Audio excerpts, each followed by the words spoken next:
कंधे पर श्रवण कुमार अपने कंधे पर एक तराजू रखता था। तराजू में एक तरफ अपने पिता शांतनु जी को और एक तरफ अपनी मां ज्ञानवंती को बिठा देता था, और इस तराजू को लिए वो जगह जगह जाता रहता था और पैदल ही जाता था। और इस तरह मतलब जैसे एक ये पुराने जमाने का जो तराजू होता था ना, उस तराजू के अंदर उसने क्या किया, दो वो छोटी छोटी वो बांस के टाइप बना ली। उसमें एक तरफ पिताजी को बिठा देता, एक तरफ माँ को बिठा देता, क्योंकि वो अंधे थे, वो चल नहीं पाते थे। तो उनको लेकर के वो तीर्थ यात्रा कराता था, घुमाता था, और जो भी काम करना होता करता था। वो अपनी माता पिता का इतना ध्यान रखता था, इतना ध्यान रखता था, पूछो। इसीलिए ये कहानी चली, बेटा हो तो श्रवण कुमार के जैसा, बेटा हो तो श्रवण कुमार के जैसा। लेकिन उसका अंत बहुत बुरा हुआ।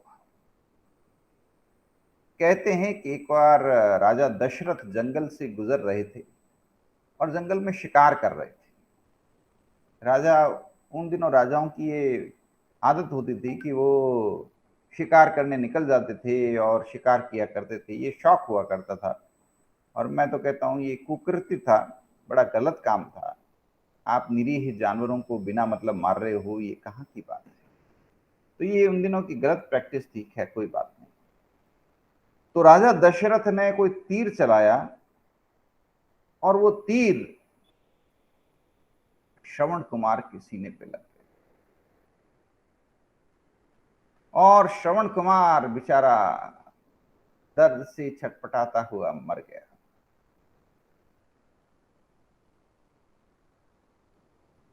श्रवण कुमार के मरते ही उसके माता पिता बिल्कुल व्याकुल हो गए, क्योंकि वो तो अंधे थे। उनके लिए दुनिया में जीने का एक ही सहारा था उनका बेटा श्रवण कुमार। कहते हैं श्रवण कुमार के माता पिता ने दशरथ को एक श्राप दिया कि तुम्हें भी बिना बेटे के पुत्र शोक होगा, यानी अपने बेटे से दूर रहोगे तुम, बेटा होते हुए भी बेटे से दूर रहोगे तुम, और इतना दुख होगा तुम्हें, तुम चाहकर भी अपने बच्चों से मिल नहीं पाओगे, देख नहीं पाओगे। श्रवण कुमार के माता पिता की डेथ हो जाती है बाद में, लेकिन उनके दिए हुए श्राप के कारण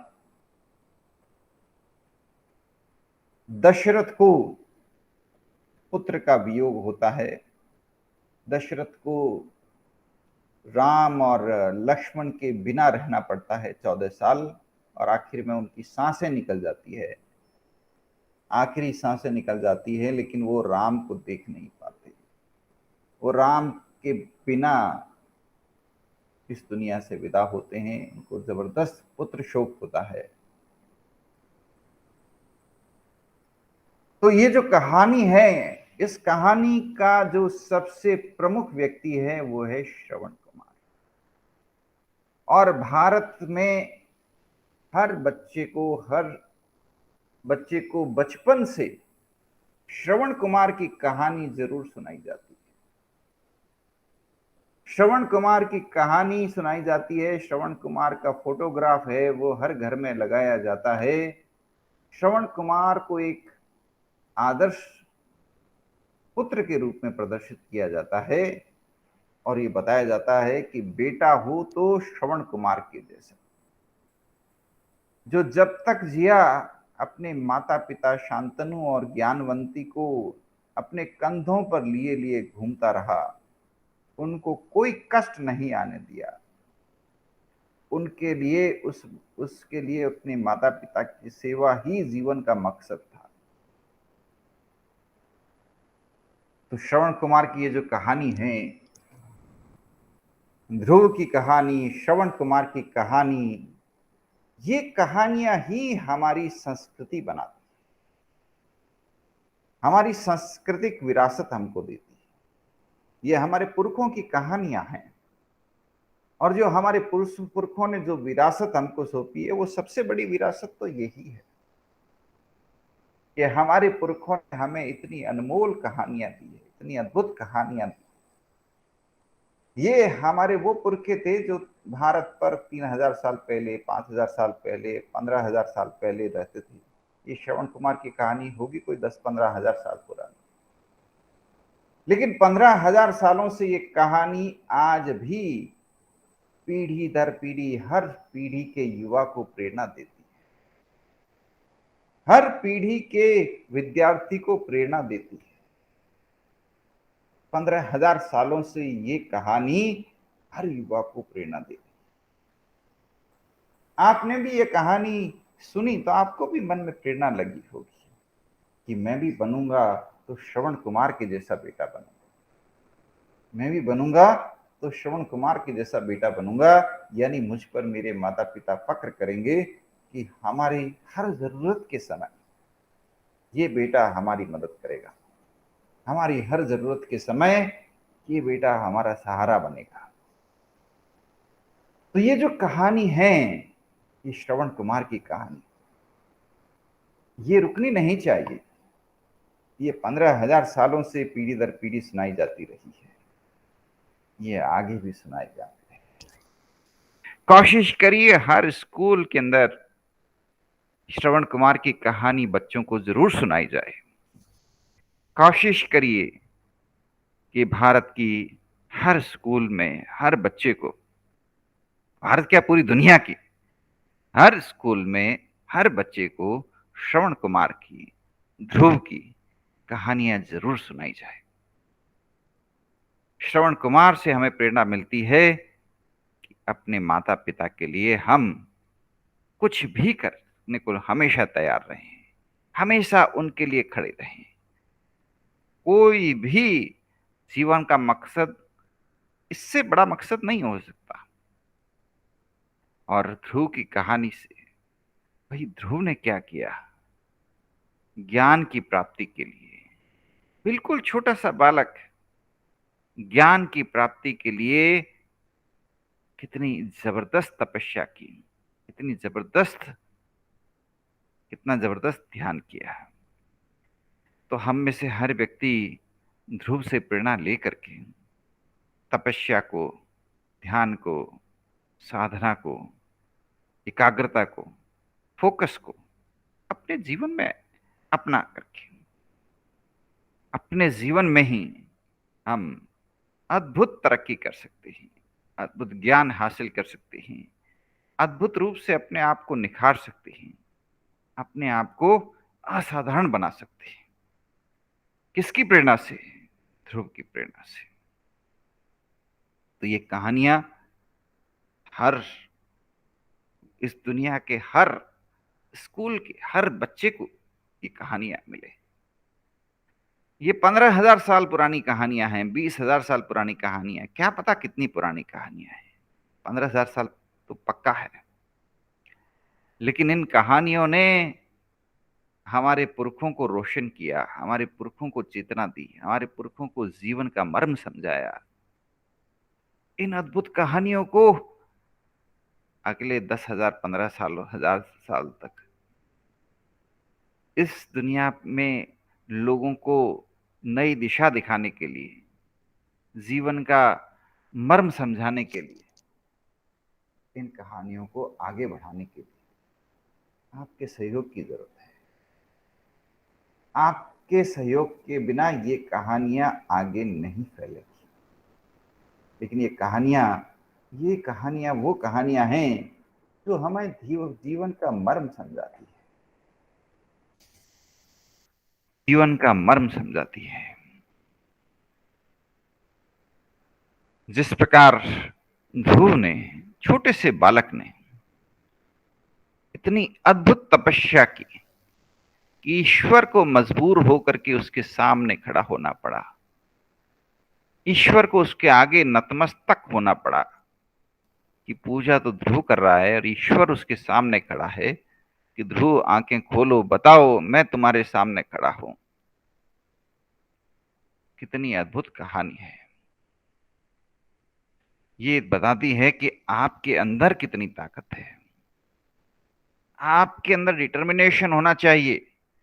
आपके अंदर ध्रुव की तरह जबरदस्त डिटर्मिनेशन होना चाहिए। जबरदस्त मेडिटेशन करने की क्षमता होनी चाहिए। अरे ध्रुव उस छोटे से बालक को सारी की सारी ईश्वरीय ताकतें, मोक्ष मिल गया। आज भारत के अंदर पोल स्टार को ध्रुव कहा जाता है। पूरी दुनिया में पोल स्टार को ध्रुव कहा जाना चाहिए, क्योंकि आज से नहीं, हजारों सालों पहले पोल स्टार शब्द तो अब पैदा हुआ है। ध्रुव की कहानी तो हजारों वर्षों की पुरानी है। हजारों वर्षों पहले भारत के लोगों ने पोल स्टार का नाम ध्रुव तारा कर दिया, क्योंकि हमारा मकसद था कि जिस ध्रुव में जबरदस्त एकाग्रता है, जबरदस्त डिटर्मिनेशन है, जबरदस्त तपस्या करने की क्षमता है, उसके नाम पर एक ग्रह कर दिया जाना चाहिए। ये डिसीजन हमारे पुरखों ने हजारों साल पहले लिया था। अब कोई कहे ये पोल स्टार है तो हम क्यों माने? हजारों सालों पहले नामकरण जो कर दिया वो गलत थोड़ी है, वो तो शानदार नाम है। ध्रुव कितना खूबसूरत नाम है, तो उसी को हम पालन करें।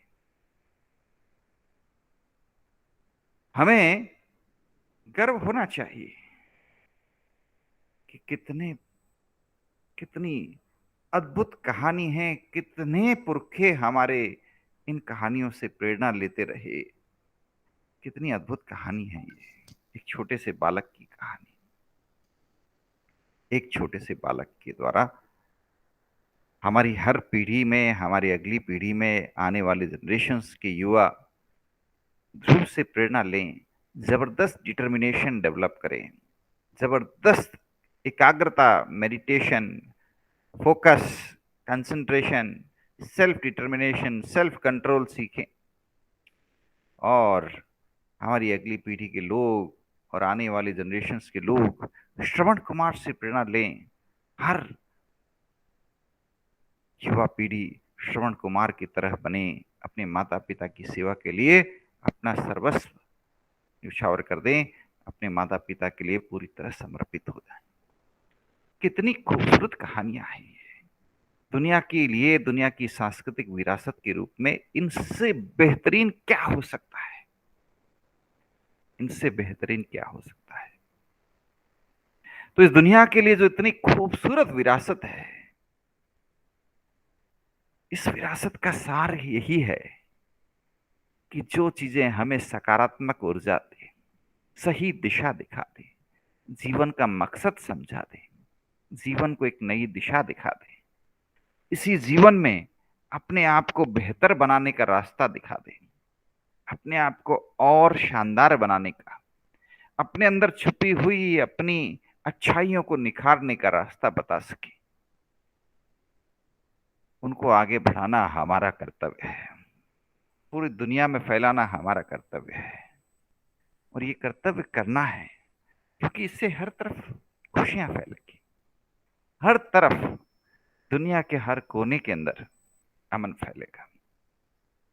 सोचिए, आज विकसित देशों के अंदर हम देखते हैं बूढ़े लोगों को उनके बच्चे उठा करके वृद्धाश्रम में पटक के आ जाते हैं। बूढ़े लोगों को सहारा तक देना नहीं चाहते हैं। बुढ़ापे में उनको बस एक ख्वाहिश सताती रहती है, काश एक नजर अपने बेटे को देख लूं, एक नजर अपनी बेटी को देख लूं। लेकिन कोई नहीं आते उनके पास, और ऐसे ही तड़प तड़प के वो लोग मर जाते हैं। काश वहां की स्कूलों में श्रवण कुमार की कहानी सुनाई जाए, वहां की स्कूलों को श्रवण कुमार की कहानी अपने बच्चों को सुनाने के लिए प्रेरणा दी जाए, और वहां के बच्चे श्रवण कुमार से प्रेरणा लें तो उनका जीवन कितना सुंदर हो जाएगा। वहां पैसे की कमी नहीं है, वहां पे संसाधनों की कमी नहीं है, कमी है तो वहां श्रवण कुमार जैसे बेटों की कमी है। तो एक बार श्रवण कुमार की कहानी विकसित देशों में पहुंचाइए, विकसित देशों को मदद करिए कि उनके पास सिर्फ पैसा ही नहीं, जीवन की खुशहाली आए। हमारे देश में यह है, हमारे पास में पैसा भले ही ना हो, जीवन की खुशियां हैं। जीवन की खुशहाली सबसे बड़ी खुशहाली है, वो हमारे देश में है, क्योंकि हमने श्रवण कुमार की कहानियां बच्चों को सुनाई है, और उसके कारण हमारे देश में वृद्धाश्रम खाली पड़े हैं। जयपुर में बहुत अच्छा वृद्धाश्रम है, एक बार मैं देखने गया, बहुत विशाल वृद्धाश्रम है, बहुत सारे कमरे बने हुए, लेकिन पता चला सारा वृद्धाश्रम खाली है, कोई दो चार कमरे लगे हुए हैं, बाकी सब खाली पड़ा है। लेकिन खुशी की बात, ये खुशी की बात है, अगर अस्पतालें खाली हो तो खुशी होनी चाहिए, वृद्धाश्रम खाली हो तो खुशी होनी चाहिए। ये तो भवन खाली हो उतना ही बेहतर है। स्कूलें भरी हुई हो तो अच्छी है, विश्वविद्यालय भरे हुए हो तो अच्छे हैं, और अस्पताल खाली रहें उतनी ही अच्छी हैं, वृद्धाश्रम खाली रहे उतने ही अच्छे हैं।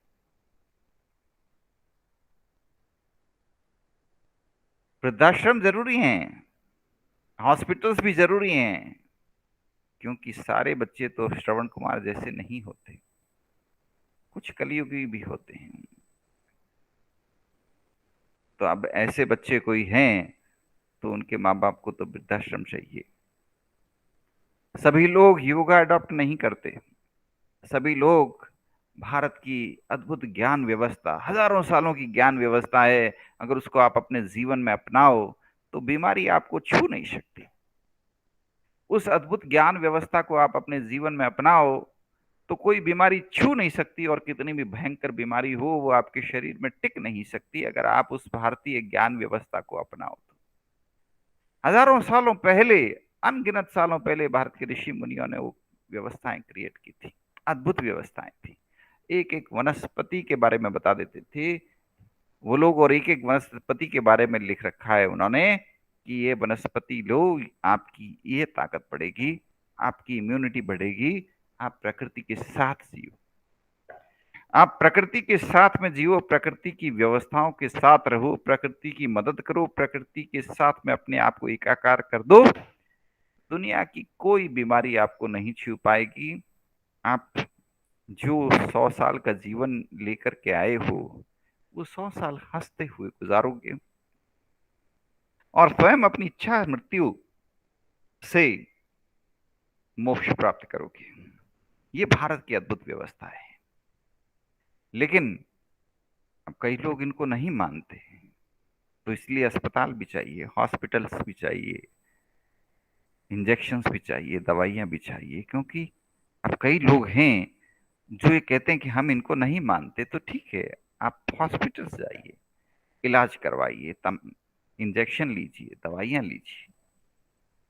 लेकिन अगर आप हजारों सालों की, हजारों सालों पुराने आपके पुरखों की बात मानते हो तो ये जीवन 100 साल पक्का, हंसते हुए ये 100 साल आपके। आप प्रकृति के साथ अपने आप को एकाकार करिए और जीवन का आनंद लीजिए। और हम चाहते हैं कि पूरी दुनिया इस अद्भुत सांस्कृतिक विरासत को अपनाए, पूरी दुनिया, दुनिया का हर स्कूल, हर कॉलेज बेहतरीन बने, खुशियां फैले। In every school we want the stories of Shravan Kumar to be told, so that every family can be happy family, every family can be happy family. खुशियां फैलाने से खुशियां बढ़ती है, तो फैलाइए खुशियां, पूरी दुनिया में अमन फैलाइए, पूरी दुनिया में खुशियां फैलाइए. We have to spread good ideas across the globe, all over the world. We have to spare our time, we have to spare our resources and contribute as much as possible to the world, to the nature, to the ecology, to the benefit of this globe.